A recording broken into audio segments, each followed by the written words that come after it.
Hi, marketers. This is Dots, and welcome to the Marketing Leadership Podcast. With me here is Rory Sutherland, Vice Chairman at OBV UK. Rory is the third global speaker and author of Alchemy, The Surprising Power of Ideas That Don't Make Sense. In this episode, we'll be discussing the marketing treasure hunt for opportunities in consumer behavior. Basically, where are those sweet spots that you need to know to get people to buy? Guys, let's do this. Rory, welcome. How are you doing? Oh, it's fantastic to be on. It was a pleasure. I've never yet been to Calgary, but it's on my bucket list. So I'd absolutely love to go. It's apparently where Canada meets Texas. I've had it Absolutely. described to me, which sounds pretty good. Yeah, and Banff it should be a place that you should get into for sure. Um, for those who don't know you, I think millions know you. When I say millions, guys, if you're listening, if you've got somebody that is a Wikipedia individual, then he is famous. So tell us about yourself for those people who don't know you, your background and your role. So, without going into early childhood, I joined Ogilvy in 1988 as a graduate trainee. Realized very quickly I wanted to become a copywriter, and but a miracle combined with some help with some people for whom whose help I'm eternally grateful. I managed to become a copywriter in 1990, then became variously creative director, vice chairman. I was president of the IPA in 2011 to 2013, which is the kind of, it's the British equivalent of the 4As, if you like. And my mission when I was president of the IPA was effectively to introduce behavioral science into advertising and marketing, because I don't think there are laws in marketing much, but there are recurring patterns. And I don't think we've done an adequate job of, if you like, classifying different marketing approaches. There were people like Robert Cialdini, who I think were early and really decisive in doing this, but also we had a complete failure by not having any kind of scientific foundation to what we did. Talking to non-marketers and explaining what we did was almost, well, somewhere between an uphill struggle and completely hopeless. Yeah. And it struck me as really, really important that if other people outside marketing, which is why I wrote Alchemy, if other people outside marketing understood that there was a kind of reason in this madness, and that actually the human brain and human perception being as it is, marketing isn't an optional extra, it's actually a necessity. Yeah. That it's impossible to produce a product. Well, put it very simply, if you simply base your product on pure logic, efficient manufacture, and you give no attention to how it's presented, framed, priced, etc., that can often be the biggest waste of time and biggest inefficiency in all business activity. In other words, to produce a brilliant product but with no idea of how to sell it, that's the greatest catastrophe in business. And so if people were just a bit more alert to the fact that the same thing can appear good or bad to consumers, depending on how it's presented. And secondly, the fact that surprisingly small interventions, what we call butterfly effects, surprisingly small things can have a transformational effect on perceived value. If people understood this, then at the very least, we'd have at least a more intelligent form of experimentation, and ideally a lower rate of failure of otherwise good products. I would like to get more on that. So the two things you mentioned. The first thing really is when analyzing consumer behavior, or whether it's digital advertising and all that stuff, what are some of those common mistakes that people make, in trying to optimize their communications, whereby it's just commoditizing the products, whether it's through, pricing is a no-brainer, weight is a no-brainer, speed So there are certain things which effectively are treated dangerously as if they're axiomatic. And we used to call this the broken binoculars. One is that mainstream economics is always true, and that if you reduce the price of something, demand will go up. It's by no means as simple as that. Secondly is over-reliance, not reliance on, it's very, very valuable, but over-reliance on market research because there are large areas of the human brain which are kind of opaque to introspection, where people can't really verbalize what their real motivation is. Now, the example I always give is the Uber map as an example of marketing psychological genius, which is based on the insight by one of the founders of Uber, funnily enough, that what frustrates people in waiting for a car isn't the duration, it's the uncertainty. It's not knowing where it is, not knowing when it's going to turn up, not even knowing that you haven't been lied to about the fact that the car is on the way. Yeah. And that's the kind of insight where realistically you can arrive at those kind of things through deep introspection, I think. But the language that consumers use will be, I hate waiting for a taxi. Not many consumers will ever say to you, what I hate about waiting for a taxi or indeed a train is not the duration of the wait, but the degree of uncertainty. One of the things I took from Uber is I took it to British Airways. I said, look, what you have to understand is if you've got a flight that's delayed, your first concern should not be the plane, it should be the information board. Because if you can put delayed 55 minutes, the people will be actually fairly chilled. Yeah. Okay. They'll go and find something else to do. They'll open their laptop or whatever. If you put just delayed, okay, people will be in a state of panicked anxiety and misery right until they finally see that the departure date or the time is actually given. And those kind of psychological insights generally don't emerge from research because people have simplified explanations for their own emotional state and generally sort of post-rationalized explanations, I think, for their own behavior. A great deal of our behavior is kind of, we're not a rational animal, we're a post-rationalizing animal. And a great deal of our behavior is kind of instinctive and based on what we feel. And then we effectively reverse engineer an explanation for it afterwards. It's not the truth. It's just a plausible kind of, acceptable kind of justification, if you like. And I think that's really important because understanding people's true motivation and the true reasons for their state of mind is obviously, that detective work is the primary job of the marketer to find out, why people really buy things. And Nassim Taleb and I had a riff on this, joking that actually, if you talk about dishwashers, everybody says, well, it's all about cleaning your plates. And I jokingly said the real value of a dishwasher isn't that it cleans your plates, it's that it gives you a place to put dirty plates out of sight. And the real value of a swimming pool isn't that you swim in it in your garden. It's that you can walk around your garden in a bathing costume without looking like an idiot or feeling like an idiot. Now, those are kind of fanciful examples, but what's going on? We have effectively, our emotional taste buds are actually much more interesting than our rational taste buds in a way. And rather like the taste buds, we can't really explain why we like what we like. Why do I like very hot, spicy food? You possibly do as well, I'm guessing.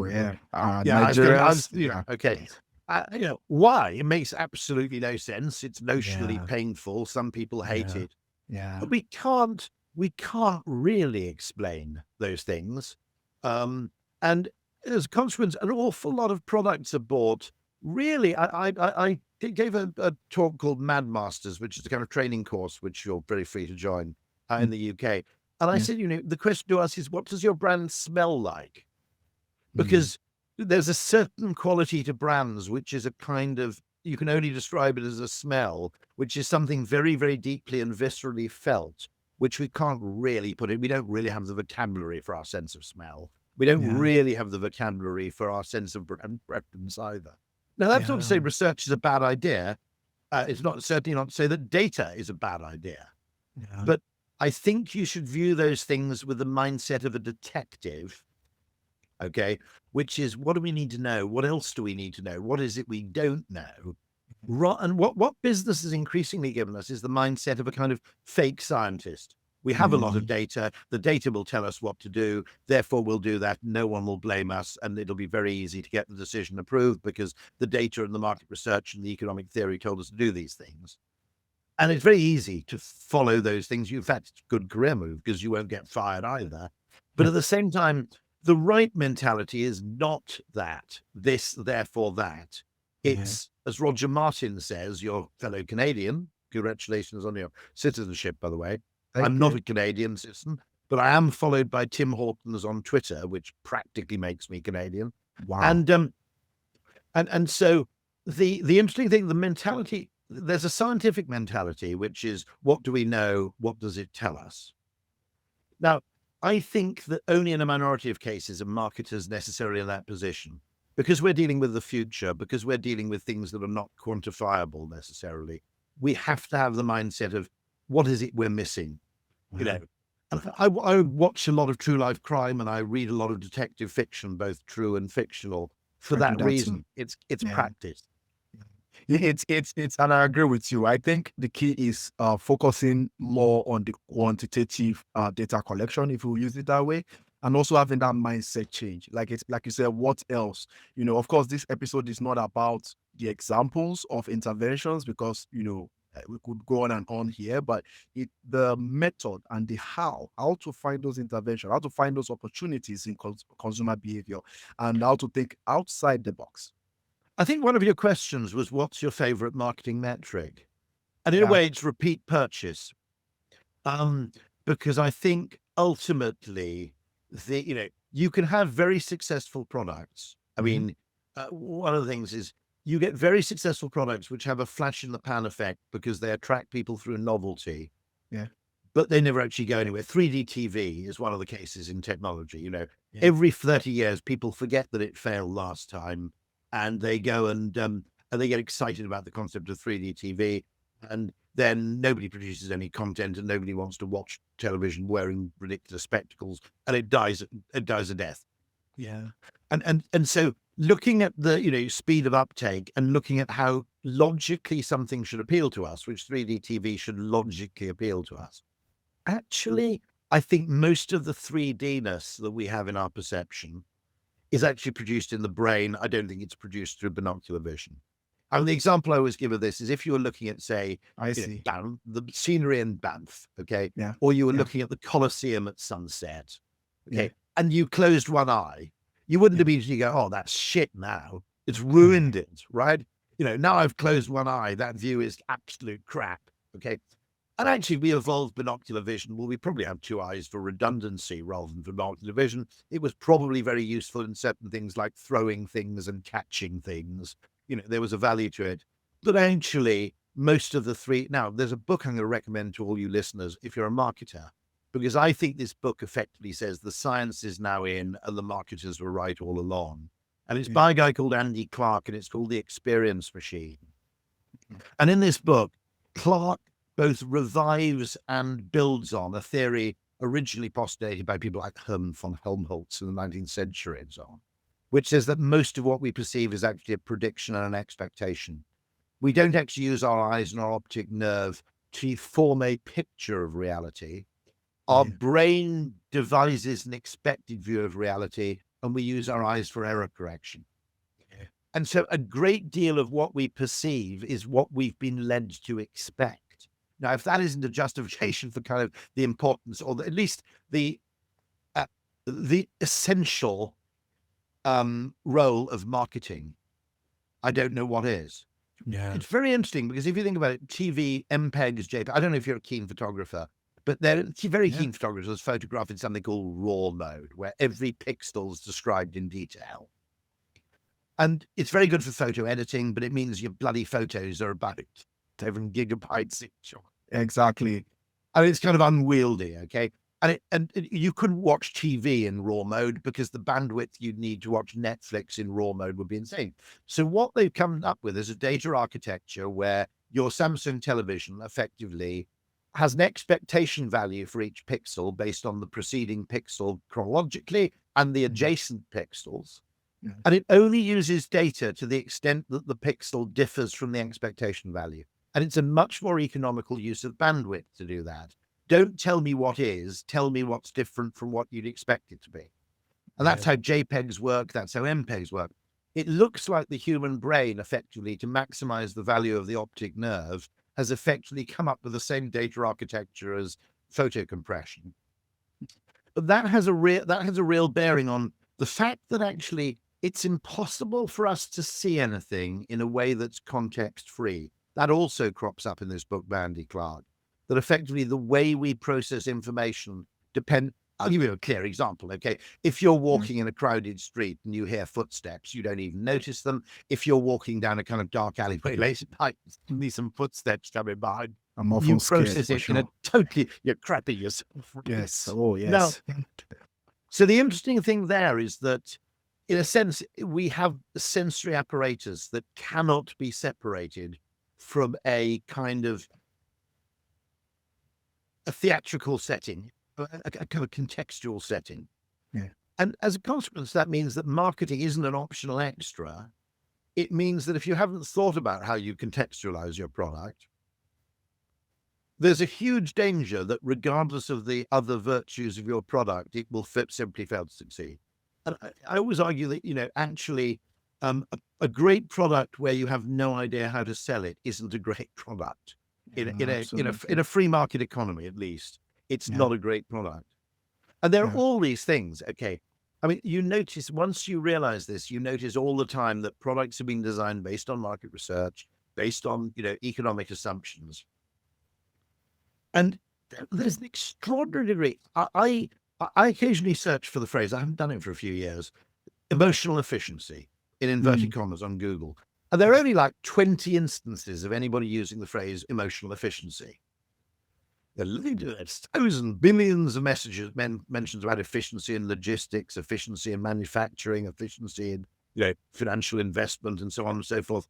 But emotional efficiency, which is the business we're in, how do you achieve the greatest emotional change, the greatest, effectively, the greatest kind of level of emotional engagement with the smallest number of resources?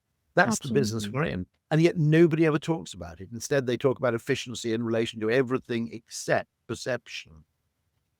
Yeah, it's a world of it's a little bit dog world, and what Rory is saying here really is peeling the onion a bit, looking at ways in which you can optimize customer behavior, even in a cost-effective way, which is something that I personally have been really looking into as well. And I know you touched a bit on some of your favorite terms, invented media, discovered media. Maybe in a few seconds, could you talk more about that? And then I will let you go. It's worth noting that advertising, and I really criticize that agent for this, they're obsessed with eating Marcom's budgets. And the Marcom's budget used to be, if you were advertising packaged goods in the 1980s, the position on the shelf, all the other stuff was out of your control. But the one thing you could control was the advertising, what you might call the kind of expectation and the promise of the message. Yeah. Okay. Now, in a world, particularly, an interactive world, lots and lots of other things communicate, which you can control. Everything from the choice architecture on a website to the checkout process to, certain things where, if you want me to get into a rant, one of the things that most annoys me is that most e-commerce providers don't give you a choice of who delivers. Now, depending on my circumstances, okay, I may have a very strong preference for one courier and a really strong aversion to another.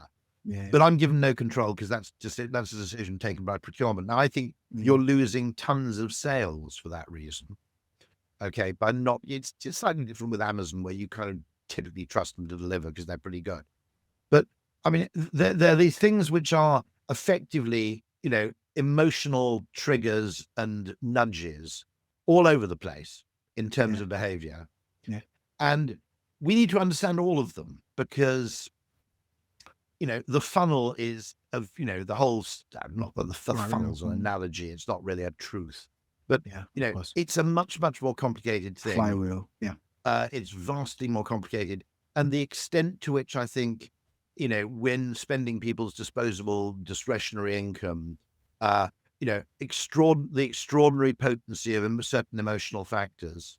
And what tends to happen is that large parts of marketing get effectively taken over by what should be marketing, get taken over by IT or finance or something like that. And the way I always describe that where that's important is I say to an economist, price is a number, but to a consumer, price is a feeling. And there are various ways you can make something seem better value for money. of which reducing the actual price is only one way. It's probably not the most effective way, and it's also the most expensive way to make something seem better value for money. And yet huge amounts of business effort are devoted to this end of making things actually cheaper. And yet if you don't get the psychology right, if the thing doesn't feel good value for money, none of this activity really translates into sales or behavior to the extent that it could. And, one of the things I always say about low-cost airlines is they were quite clever, whether intentionally or not, because what they realized is it wasn't enough to be cheaper than, say, British Airways or Air Canada. Mm-hmm. You had to make people believe you were cheap for a reason. In other words, you had to be believably cheap in a trustworthy fashion. And so a lot of those things low-cost airlines did were actually symbolic additions of awkwardness. You don't get to choose your seat in advance. You don't get a meal. You have to pay for checked-on luggage. All of those things were actually, in a way, they were kind of performative, because you can't just go along and say we're just like British Airways, but we're 2/3 of the price. Because people go, well, does that mean you don't service the engines, or that your pilots are all like amateurs or something, right? Yeah. Instead, what you have to do is create a story where people will go, oh, I get it. It's cheaper because it's a different kind of airline. Now, an awful lot of the cost saving was things like pilots' pensions, or the fact that you flew much later in the evening so you could sweat your assets a lot more. But you can't talk to consumers about pilot pension plans or, terms of employment. So what they did is they almost created this thing, which is, okay, we're going to be we're going to be no frills, and we're going to cut out those things which cost you all that money. Now, the frills weren't really the source of the costs to an extent. But one of the things I think that's most often gone is you've got to market low prices just as much as you've got to market high prices. You've got to destigmatize low price, and you've got to justify a high price, a price premium. And a lot of effort, I think, is piled into just reducing the price of things as though people care in and of itself. When in some cases it's counterproductive, and in other cases it's just woefully ineffectual. I'll give you a lovely example of this, finding from behavioral science, which is 50% extra free is much more motivating to consumers than 33% off the price. So if you have a toothpaste and you say 50% extra free, that motivates people more for whatever reason than cutting the price by 33% and leaving the volume the same. Now, if you think about it, 50% extra free isn't very margin eroding. You're just giving away some toothpaste, which doesn't cost all that much anyway. Okay. 33% off the price, once you've included the retailer margin, is a massive loss of margin. And it's really interesting how much effort is put into effectively going along with the pretense that economics is kind of true and reliable and applies to everybody equally. It really doesn't. When economic theory is useful, it's a lens, it's a tool, it has certain truths, it has certain, commonly observed truths. Yeah. But the extent to which it can be actually used as a proxy for individual consumer behavior is crazy. That it really can't. Interesting. I really love all the aspect that you shared and all the examples. I think as people approach marketing in 2024 and looking to move the needle really big, you want to think about some of all these nuances, and there's a lot of them, too much to cover on the episode, as to opportunities to drive consumer behavior, be it in the way you run your advertise, be it in the messaging strategy, or even the product market fit at the top line strategic level. But it's been an awesome time. There's only but you one wanna share some plea, things? really. Yeah, sure. If you want the one I'd like to see coming out of the blog, and I think very successful people like Amazon would, broadly speaking, provide me with the justification of this, is test more things, test more counterintuitive things, be more open-minded about the explanation for things. Don't always go for, JP Morgan once said, there are two reasons for everything. There's a good reason and the real reason. And all I'm saying is adopt the mindset of a detective, and what you always see in good detective fiction, whether it's Inspector Lestrade in Sherlock Holmes, or whether it's there's the rogue policeman who believes the person's innocent and we've got it all wrong.